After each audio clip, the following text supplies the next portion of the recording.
अजय और विजय दोनों भाई एक साथ रहा करते थे। दोनों भाइयों में बहुत प्यार था। कोई भी काम हो दोनों भाई एक साथ मिलकर करते थे। उनका पूरा परिवार एक साथ मिलजुल कर रहता था। पर एक बार विजय को गंभीर बीमारी हो जाती है। वो कुछ महीनों तक बिस्तर पर ही पड़ा होता है और फिर अचानक से स्वर्गवासी हो जाता है। विजय का एक बेटा था जिसका नाम सुनील है। विजय की मौत के बाद सुनील के चाचा जी अजय को नौकर की तरह काम करवाते हैं, जैसे खेत की जुताई, जानवरों का ख्याल रखना, घर का सामान लाना वगैरह वगैरह। कुछ समय बाद सुनील इन सब से तंग आ गया। ताऊ जी, आप सारा काम मुझसे करवाते हो और खुद घर बैठे रहते हो। ना ही आपकी दोनों बेटी मेरी कोई काम में मदद करती हैं। तो अगर तुझे इस घर में रहना है तो सारा काम तुझे ही करना पड़ेगा। क्यों? इस घर पर जितना आपका हक है उतना मेरा भी है। अरे पागल हो गया है क्या? मेरे पिताजी ने अपनी जायदाद मेरे नाम पे कर रखी है। तेरे बाप के नाम पे कुछ भी नहीं है। तुझे कुछ नहीं मिलेगा, समझा? अच्छा, इसीलिए आप मुझसे और मेरी माँ से नौकरों की तरह बर्ताव करते हो।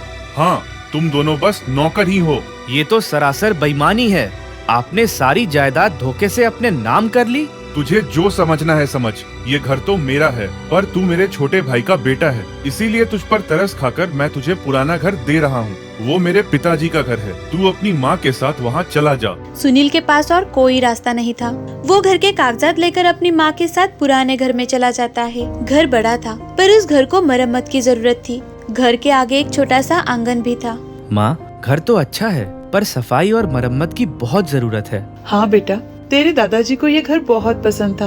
मेरी जब शादी हुई तो पहली बार मैं यही आई थी। तेरे दादाजी यही आंगन में चारपाई पर बैठते थे। सुनील और उसकी माँ घर की साफ सफाई में जुट जाते हैं। अंदर से घर की हालत और भी ज्यादा बुरे थे। घर की सफाई करते करते सुनील दूसरे कमरे में चला जाता है, जहाँ एक बड़ा पतरा गिरा था। सुनील जैसे ही पतरे को उठाता है, अंदर से एक सांप निकलता है। अरे बाप रे, ये तो बहुत बड़ा सांप है, पर मैं तुझसे नहीं डरूंगा। हे सांप, तू यहाँ से चला जा, वरना मजबूरन मुझे तुझे यहाँ से निकाल फेंकना होगा। तभी वो सांप सुनील से बात करने लगता है। कुछ दिन पहले मैंने यहाँ अंडे दिए हैं। जब अंडों से बच्चे बाहर आ जाएंगे तो मैं खुद चली जाऊंगी। तब तक मैं यही रहूंगी। क्या तुम बोल सकती हो? हाँ, मैं एक जादुई सांप हूँ। मैं बोल सकती हूँ। ठीक है, तुम यहाँ रह सकती हो, पर मेरी माँ और मुझे कोई नुकसान नहीं होना चाहिए। मैं आप दोनों को कोई नुकसान नहीं पहुँचाऊंगी। घर की साफ सफाई करते करते रात हो गई। सुनील के पास कुछ पैसे थे। उन पैसों से सुनील खाना लाता है। माँ बेटे खाना खाकर सो जाते हैं, पर सुनील को नींद ही नहीं आती। फिर से सुनील उस सांप के पास जाता है। तुम यहाँ कब से हो? पिछले कई सालों से। पर तुम यहाँ क्यों आए हो? तुम्हारा पूरा परिवार कहाँ है? कुछ ही महीनों पहले एक बीमारी से मेरे पिताजी की मृत्यु हो गई। मेरे पिताजी के एक बड़े भाई भी हैं। हमारा पूरा परिवार एक साथ रहता है। पिताजी के मरने के बाद मेरे ताऊ जी हमारे साथ नौकरों जैसा बर्ताव करने लगे। जब मैंने ताऊ से जायदाद का हिस्सा मांगा तो मुझे ये कह दिया कि मेरे पिता का कोई हिस्सा नहीं है, और तरस खाकर उन्होंने ये पुराना घर मुझे दे दिया। काश कि कुछ वो और पैसे दे देते, कम से कम मैं एक ढाबा खोल लेता। लगता है तुम्हारी माँ उठ गई। तभी सुनील की माँ उसे आवाज लगा रही होती है। अच्छा ठीक है, अब मैं सोने जाता हूँ। कल फिर आऊँगा तुमसे बात करने। अगली सुबह सुनील की माँ आंगन साफ करने के लिए जाती है। उन्हें आंगन में आसमानी ढाबा दिखाई देता है, जिसकी सीढ़ियाँ जमीन से थोड़ी ऊपर होती है और पूरा ढाबा हवा में तैर रहा होता है, बिना किसी सहारे के। सुनील, अरे सुनील! अरे क्या हुआ माँ, सुबह सुबह क्यों चिल्ला रही हो? जरा ये आसमानी ढाबा तो देख, बिना किसी सहारे के हवा में कैसे तैर रहा है। आसमानी ढाबे को देखकर सुनील को अपने आँखों पर यकीन ही नहीं हो रहा था। दोनों माँ बेटे मिलकर आसमानी ढाबे की सीढ़ियाँ चढ़कर ऊपर जाते हैं। अरे वाह माँ, ये हमारा आसमानी ढाबा है। पर एक रात में ये जादुई ढाबा बनाया किसने? सुनील तुरंत ही समझ जाता है कि ये आसमानी ढाबा उस जादुई सांप ने ही बनाया है। सुनील अपनी माँ को लेकर सांप वाले कमरे में जाता है, पर वहाँ सांप नहीं होता। हर जगह ढूंढने के बाद भी सुनील को कुछ भी नहीं मिलता, बस टूटे हुए अंडे के कुछ छिलके मिलते हैं। लगता है वो अपने बच्चों को लेके यहाँ से चली गई, पर जाते जाते मेरे लिए जादुई आसमानी ढाबा बना के गई। सुनील की माँ उस जादुई सांप को बहुत दुआ देती है और उसी दिन से सुनील ने आसमानी ढाबे को शुरू कर दिया। दूर दूर से लोग आसमानी ढाबे पर खाना खाने आते हैं। सुबह से शाम तक लोगों की लंबी लाइन होती है। आसमानी ढाबा अपने आप में अजूबा था। लोग खाना खाने से ज्यादा आसमानी ढाबे को देखने आते थे। सुनील की कमाई अच्छी हो रही थी तो उसने अपने पुराने घर की मरम्मत करवा ली और साथ ही अपने सुख सुविधाओं की हर एक चीज खरीदी।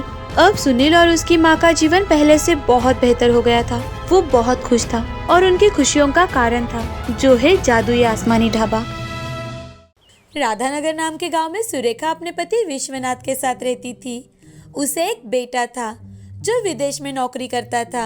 सुरेखा और विश्वनाथ बहुत ही ज्यादा कंजूस थे। वो दोनों हर एक चीज का मूल लगाते थे। साथ ही सबसे सस्ती जो भी चीज मिले वही अपने घर में लाते थे। अब उनका बेटा शुभम अपने गांव में लौट आता है और कुछ दिन वहीं पर रहने वाला था। तो सुरेखा और विश्वनाथ शुभम के लिए एक अच्छा सा रिश्ता देखने लगते हैं। वो अपने बेटे की शादी बहुत बड़े खानदान में करना चाहते थे ताकि बहू घर आते वक्त बहुत सारा धन लेकर आए। लेकिन एक दिन शुभम उन्हें बताता है कि वो एक माधुरी नाम की लड़की से प्यार करता है जो उसके साथ में कॉलेज में पढ़ती थी, जो बहुत ही गरीब खानदान से है। शुभम के विदेश जाने के बाद भी दोनों एक दूसरे से प्यार करते थे और शादी भी करना चाहते हैं। ये सुनते ही शुभम की माँ शुभम से, ये क्या बदतमीजी है शुभम, हम तुम्हारा रिश्ता एक अच्छे खानदान में करना चाहते हैं और तुम कह रहे हो कि तुम किसी गरीब घर की लड़की से प्यार करते हो। अरे वो इस घर में कुछ नहीं ला सकती। अरे माँ, हमें किसी चीज की क्या जरूरत है, और हमारे पास सब कुछ तो है। वो हमारे घर में प्यार ला सकती है, हमें एक दूसरे से बांध कर रख सकती है। माँ, अगर मैं शादी करूंगा तो सिर्फ माधुरी से ही। अरे बेटा जरा सोचो तो, अमीर घर की लड़की अगर हमारे घर में आएगी तो वो सोना चांदी पैसा सब कुछ लेकर आएगी। अपनी माँ की बातें सुनने के बाद भी शुभम अपनी जिद पर ही अड़ा हुआ था। तो ना चाहते हुए भी सुरेखा और विश्वनाथ को शुभम की जिद के आगे झुकना ही पड़ा और उन दोनों की शादी करवानी ही पड़ी। सुरेखा और विश्वनाथ ने माधुरी और शुभम की शादी बड़े ही साधारण तरीके से करवाई। वो शादी में ज्यादा पैसा खर्चा नहीं करना चाहते थे। अब शादी के कुछ ही दिनों बाद सुरेखा माधुरी को घर से बाहर निकालने के लिए अलग अलग पैंतरे इस्तेमाल करने लगी। जैसे कि जब भी माधुरी खाना बनाती और उसे ढककर अपने कमरे में जाती तो सुरेखा वहां पर जाकर उसमें एक तो नमक ज्यादा डाल देती या फिर लाल मिर्च ज्यादा इस्तेमाल करती, और जब भी वो खाना खाने बैठती तो तमाशा शुरू कर देती थी। एक दिन की बात है, हमेशा की तरह अपना काम खत्म कर माधुरी अपने कमरे में चली जाती है। कुछ वक्त बीत जाने के बाद सभी खाना खाने के लिए डाइनिंग टेबल के पास आते हैं और खाना शुरू करते हैं। पहला निवाला खाते ही सुरेखा, ये क्या है माधुरी, ये क्या बनाया है तुमने, इसमें तो सिर्फ मिर्च लग रही है। ऐसा लग रहा है कि किसी ने पानी में मिर्च डालकर खिलाया हो। तुझे तो ठीक से खाना भी बनाना नहीं आता। अरे अब तो ये हर रोज का हो गया है। शुभम, क्या ये है तुम्हारी पसंद, ये तुम्हारी पसंद जिसे खाना बनाना भी नहीं आता। सुरेखा के हर रोज के ताने सुनने के बाद भी माधुरी उनसे कुछ भी नहीं कहती।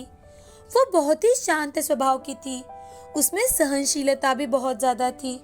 अब शुभम को भारत में आए हुए 1 महीना गुजर चुका था और उसे अपने काम से फिर से वापस जाना पड़ रहा था।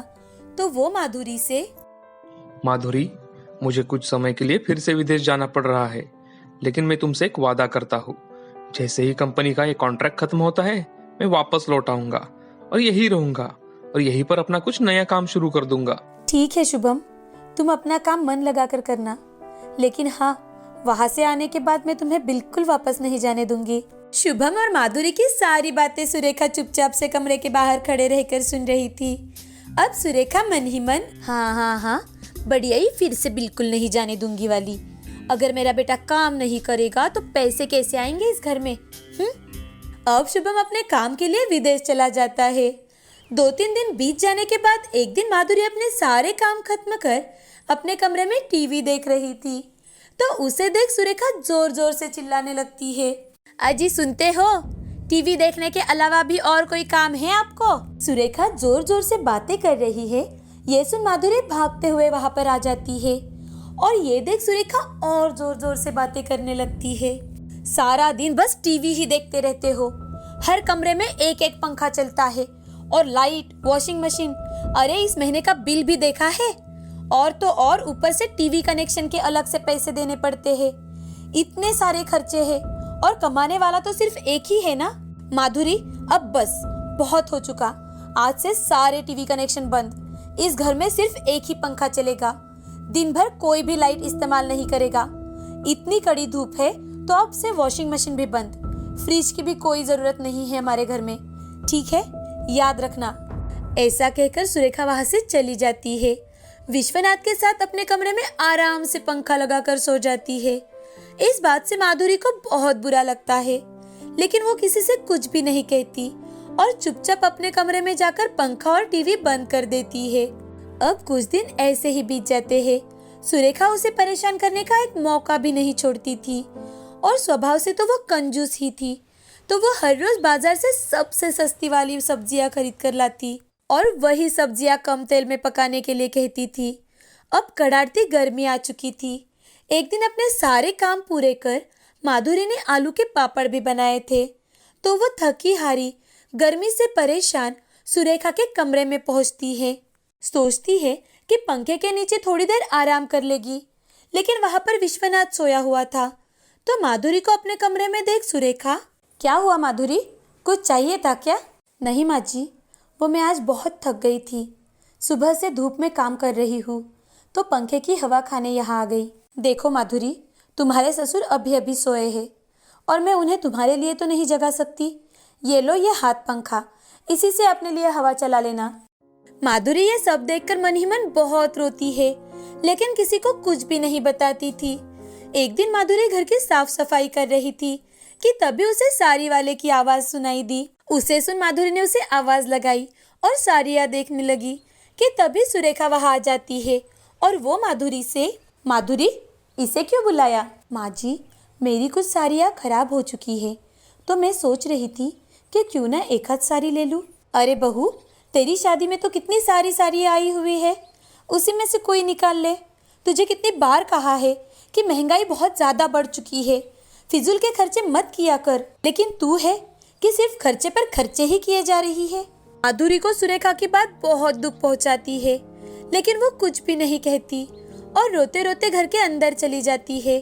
तभी वो साड़ी वाला सुरेखा से, अरे बहन जी, आपकी बहू का इतना मन है तो ले लीजिए ना एक साड़ी, इतनी ज्यादा महंगी भी तो नहीं है। हाँ पता है, तुम्हारी बताने की कोई जरूरत नहीं है। हमारी बहू उसके मायके से आते वक्त कोई खजाना नहीं लेकर आई है कि आए दिन उसे कुछ न कुछ खरीद कर दे दूं। चलो जाओ यहाँ से। अब कुछ दिन ऐसे ही बीत जाते हैं। एक दिन माधुरी की माँ माई उसे मिलने के लिए माधुरी के ससुराल में आती है। उन्हें देख सुरेखा मन ही मन, हे प्रभु, पता नहीं इतनी महंगाई में यहाँ पर क्यों आई होंगी। माधुरी की माँ आते वक्त खूब सारे फल, ताजी सब्जियाँ और कुछ लड्डू लेकर आई थी। वो साइड में रखकर माई माधुरी से, माधुरी बेटा, तुम तो दिन ब दिन बहुत ही खराब होती जा रही हो। अपने आप की ओर देखा भी है? जिस दिन दामाद जी घर आएंगे तो तुम्हें ऐसे देखकर वो बहुत दुखी हो जाएंगे बेटा। माँ, क्या बताऊँ तुम्हें, ये मेरी सास बहुत ही ज्यादा कंजूस और घमंडी है। वो घर में दिन हो या रात पंखा भी नहीं चलाने देती। पूरा दिन काम कर कर के थक जाती हूँ माँ, और बाजार से सबसे सस्ती वाली सब्जियाँ उठा कर लाती है, और फल वो तो कभी नहीं आते हमारे घर में। माधुरी की सारी बातें सुरेखा ने सुन ली तो वो आगे आकर, देखिए समधन जी, अगर आपको कोई एतराज हो तो आप आपकी बच्ची को यहाँ से लेकर चले जा सकते हैं, नहीं तो आप ही उसके लिए फल और ताजी ताजी सब्जियाँ लेकर आइएगा। जी वो तो मैं अपने गांव से ही लेकर आई हूँ, ये लीजिए। सुरेखा फल और सब्जियों की थैली लेकर किचन में चली जाती है और उसमें से एक फल निकाल कर खाने लगती है और मन ही मन, वाह वाह वाह वाह वाह, कितने दिन बीत चुके हैं कि मैंने एक फल भी नहीं खाया। ये तो कितने रसीले लग रहे हैं, मैं अभी से खा लेती हूँ। सुरेखा किचन में जाकर एक फल खा रही थी और यहाँ माधुरी अपनी माँ से, माँ मैं बहुत परेशान हूँ, लेकिन आखिर ये मेरा ही तो घर है ना माँ। अब माधुरी से कुछ बातें कर माई अपने घर लौटने के लिए निकल रही थी कि तभी सुरेखा, अरे आप इतनी जल्दी निकल रही है, बैठिए ना कुछ देर और। वो क्या है ना कि चाय बना रही थी, लेकिन चाय की पत्ती ही खत्म हो चुकी है घर में से। कोई बात नहीं समधन जी, मैं चलती हूँ। अब ऐसे ही 6 महीने गुजर चुके थे। शुभम अपने देश में वापस लौटने वाला था कि अचानक से काम करते करते एक दिन माधुरी को चक्कर आ जाता है और वो नीचे गिर जाती है। तो उसे बेड पर लिटाकर सुरेखा डॉक्टर को कॉल करती है और उन्हें वहीं पर बुलवाती है। अब डॉक्टर सुरेखा से, अरे माँ जी, इनके शरीर में तो विटामिन और कैल्शियम की बहुत कमी है, इसलिए इन्हें ये चक्कर आ रहे हैं। डॉक्टर साहब, अब इसके इलाज में कितने रुपए खर्च होंगे? 1000-2000 रुपए की दवाइयाँ हो जाएगी माँ जी। डॉक्टर के बाहर जाते ही सुरेखा मन ही मन, अरे अगर मैं इस पर 1000 से 2000 रुपए खर्चा करूंगी तो कैसे चलेगा, हमारा तो पूरा बजट ही बिगड़ जाएगा। मैं ऐसा करती हूँ कि मैं इसे घर के नुस्खे इस्तेमाल करके ही अच्छा कर देती हूँ। अब सुरेखा माधुरी को बहुत सारा पानी पिलाने लगी और खाने में वैसे ही रोज की तरह सस्ती वाली सब्जियाँ, सस्ते वाले फल वही लाकर खिलाने लगी। लेकिन माधुरी की तबीयत दिन ब दिन खराब ही होती जा रही थी कि तभी एक दिन शुभम घर वापस लौटता है। वो घर आते वक्त बहुत ज्यादा खुश था, लेकिन सुरेखा और विश्वनाथ बाजार में गए हुए थे। माधुरी घर में अकेली ही थी और माधुरी को बीमार देख वो बहुत दुखी हो जाता है। वो माधुरी से, अरे माधुरी, ये सब क्या है? तुम कितनी खराब हो चुकी हो? तुम्हारी तबीयत को क्या हुआ है? और माँ पिताजी कहाँ है? तुम्हें इस हालत में रखकर वो कहाँ चले गए? शुभम को घर आया देख माधुरी जोर जोर से रोने लगती है और उसके पास जाने की कोशिश करने लगती है, लेकिन वो अपनी जगह से उठ भी नहीं पाती। ये देख शुभम उसके पास जाकर बैठता है। तभी माधुरी शुभम से, जी वो माँ जी और पापा जी बाहर बाजार गए हैं। अब माधुरी रोते रोते शुभम को सारी बात बताती है। शुभम उसे तुरंत ही अस्पताल लेकर जाता है और उस पर इलाज करवाना शुरू करता है। यहाँ सुरेखा और विश्वनाथ घर आते हैं और माधुरी को देखने लगते हैं। तभी शुभम अस्पताल से घर लौटता है। शुभम को सामने खड़ा देख सुरेखा और विश्वनाथ डर जाते हैं और शुभम अपनी माँ से, अरे माँ, माधुरी कहाँ है? मैं आप सबके लिए बहुत सारी चीजें लेकर आया हूँ। शुभम घर आते ही माधुरी के बारे में पूछ रहा है। ये सुन सुरेखा और विश्वनाथ बहुत डर जाते हैं। वो शुभम से, बेटा वो हम बाजार गए थे, माधुरी घर पर ही थी और पता नहीं अब कहाँ चली गई, हम उसी को ढूंढ रहे हैं। माँ, पिताजी, आप दोनों उसे बीमारी की हालत में छोड़कर बाजार में चले गए। क्या आप उसका अच्छे अस्पताल में इलाज नहीं करवा सकते थे? आपको पता भी है माधुरी को आज आईसीयू में रखा गया है। उसकी तबीयत बहुत ज्यादा खराब हो चुकी है। डॉक्टर ने उसके बचने की भी आशंका बताई है। पता नहीं आपका ये घमंड, आपकी ये कंजूसी कब खत्म होगी। अगर मेरी माधुरी को कुछ हुआ ना तो ये समझ लेना कि आपका बेटा भी इस दुनिया में नहीं है। फिर कभी मुझसे मिलने की भी कोशिश मत करना, मुझसे बात भी मत करना तुम। शुभम के ऐसे कहते ही सुरेखा और विश्वनाथ की आंखें खुल जाती है। उन्हें अपनी गलती का एहसास हो जाता है। अब वो दोनों शुभम से माफी मांगते हैं और अस्पताल जाकर माधुरी के लिए दुआ भी करते हैं, साथ ही उसकी सेवा भी करते हैं। कुछ ही दिनों में माधुरी अच्छी हो जाती है और घर लौटती है। तब सुरेखा माधुरी से, माधुरी हमें माफ कर देना बेटा, मैंने तुम पर बहुत ज्यादा जुल्म उठाए हैं, लेकिन तुमने आज तक उफ तक नहीं किया। हमने हमेशा कंजूसी की, साथ ही हमें इस बात का बहुत ज्यादा घमंड था कि हमारा बेटा विदेश में काम करता है और उसे बहुत सारी तनख्वाह मिलती है। हमारी कंजूसी और घमंड के कारण ही हमने हमारे घर की लक्ष्मी से एक काम वाली की तरह बर्ताव किया। इसीलिए हमें माफ कर देना बेटा। आज के बाद जैसा शुभम हमारे लिए है वैसे ही तुम भी हमारी बेटी हो।